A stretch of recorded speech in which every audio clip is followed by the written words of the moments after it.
Josh, what do you see your role on this team as? I mean, you obviously Coach Holbrook's been using you as more as a closer lately. What do you see yourself as right now? Just be ready whenever my name's called. You know, I mean, obviously I've been coming in at the end of the bullpen and getting saves, but I don't know. Just I don't know. Myers hasn't called me the closer yet, so I'm not the closer. Just whenever I need a pitch, I'm ready.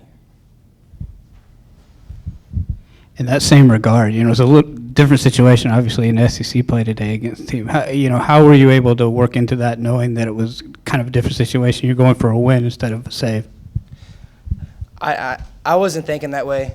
I just knew John Jones hit a home run, put us up by 2, and I needed to distract the guys out, so that's what I did.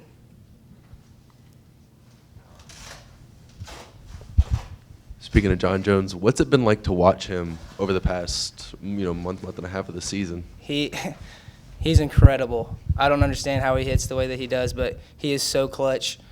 You know, he comes up big every time, and it's such a blessing to be on his team. He's a great asset, for sure.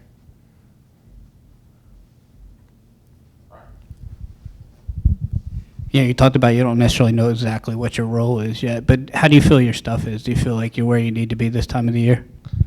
Yes, sir. I'm confident in the way I'm pitching right now. My curveball needs to get a lot better, but my changeup's always been there, and I'm throwing the ball a little bit harder than I have in the past, and that's definitely helping my pitches. But yeah, I'm confident in where I am right now.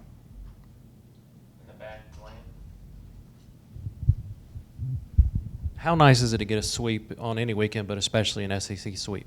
It's great. You know, that's what we've been preaching all week. Go one game at a time, but getting a sweep in the SEC is always huge. Against a good club like Arkansas who can hit and they can pitch, that was huge for us, and we're going to carry that on through the rest of the season.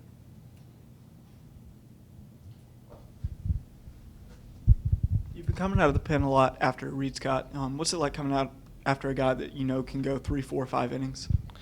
It's nice to have Reed in there because you're right. You never know how long he could go. He could finish the game if he wanted to. He throws a lot of strikes. He's got a lot of movement on his fastball. Everything that he throws moves, and that's really hard for the hitters to pick up, obviously. So, it's great to have him in there for sure.